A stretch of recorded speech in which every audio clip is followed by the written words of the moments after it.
Last week, Prime Minister Narendra Modi made an appeal to the people of India to cut down on purchase of gold, traveling abroad, and consuming imported goods.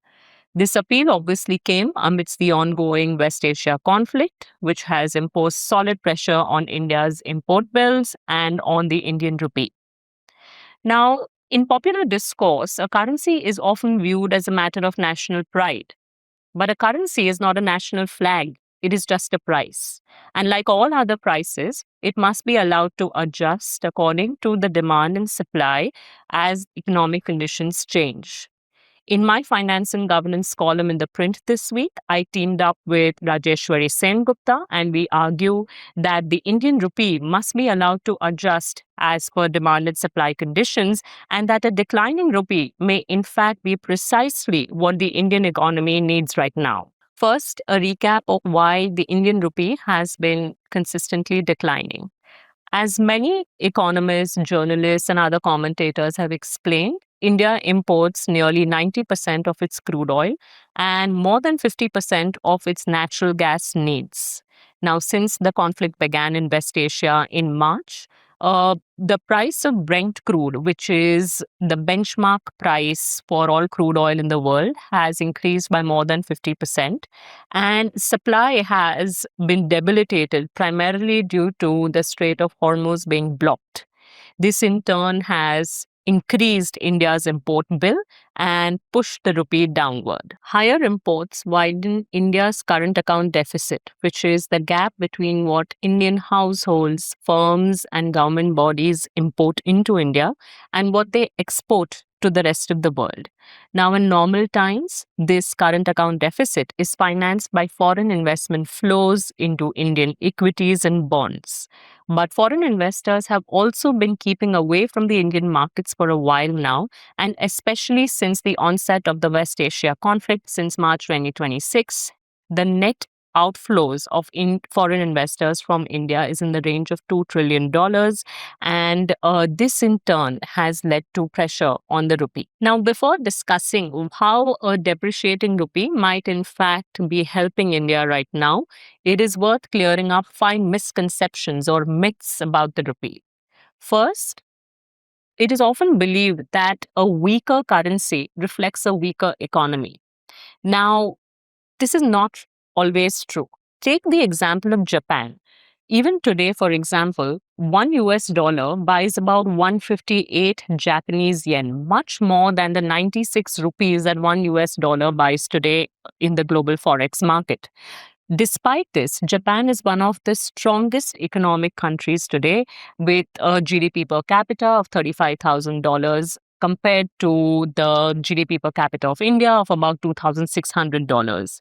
So, in sum, the absolute numerical exchange rate tells us very little about the strength of the domestic economy.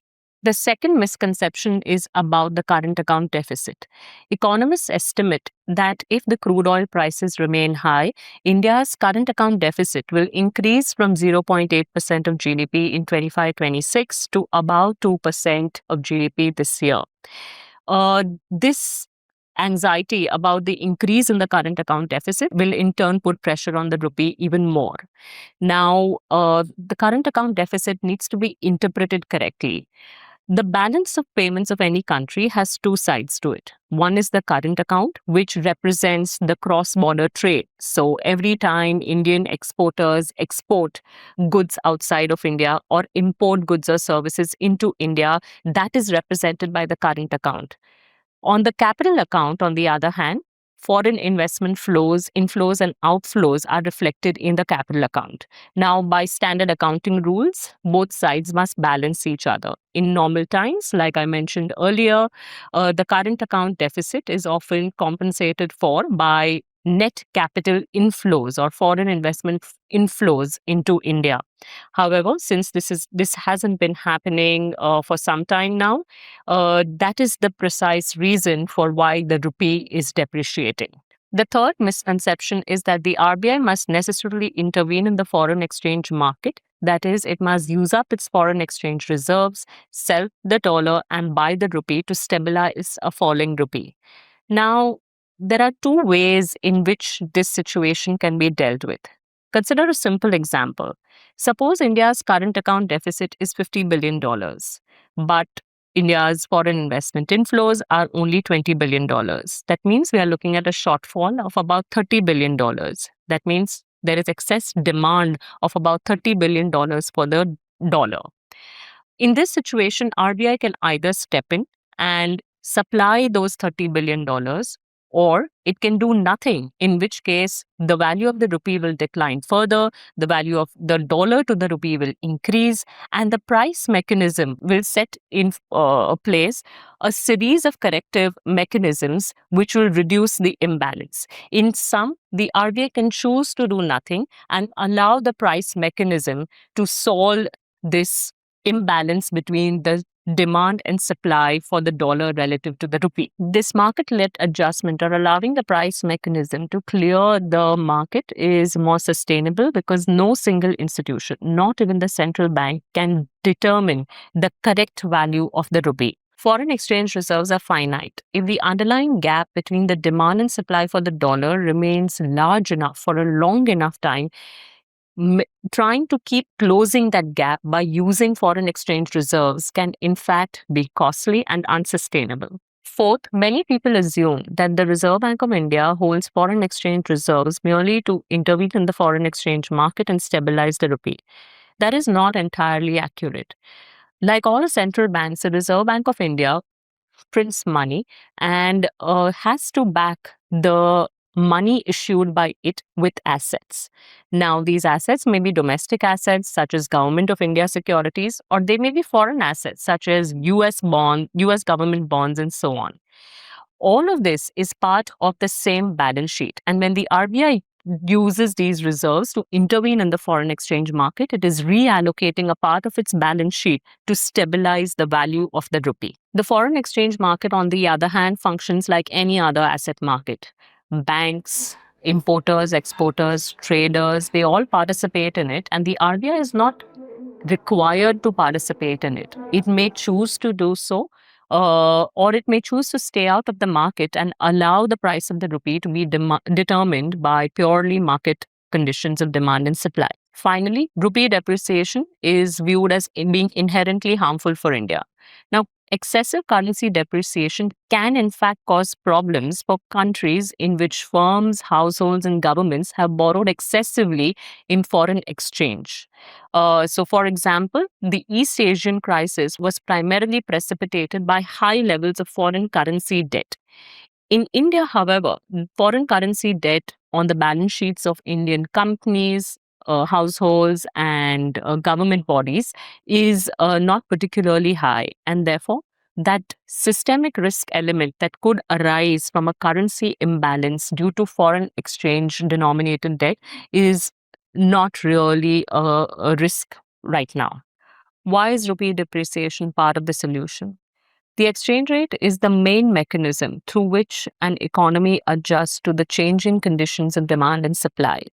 The declining rupee right now is precisely doing that role for the Indian economy. There are two main channels through which a declining rupee is allowing India to adjust to the new economic conditions. First, a declining rupee makes Indian exports cheaper. It makes them more competitive with relative to other competitor countries, and this in turn is likely to boost export volumes and bring in more dollars. Second, a declining rupee actually makes imports more expensive, reduce the demand for imports, and save foreign exchange. Note that both these things are working in the same direction of reducing current account deficit without any administrative diktat or appeal to the people of India. The price mechanism is doing its job. Second, a weaker rupee encourages foreign investment to return to domestic capital markets. How does it happen? First, a weaker rupee means Indian stocks and bonds become cheaper in dollar terms. Second, once the depreciation of the currency has happened, the prospect of it recovering increase. Another large depreciation becomes less and less likely, and foreign and domestic assets become more attractive to foreign investors. Both channels, stronger exports and foreign capital inflows, work in the same direction. The rupee continues to fall until these forces have collectively closed the gap and no reserves need to be spent. The market does the work. Now, of course, one consequence of a weaker rupee is that imported goods become more expensive, which in turn is likely to impose inflationary pressures. However, inflation is better dealt with through the monetary policy instrument of interest rates. Using exchange rates to battle inflationary pressures can cause imbalance in other parts of the economy. The government's appeal to citizens to spend less foreign exchange is well intentioned, but it is not likely to get the job done.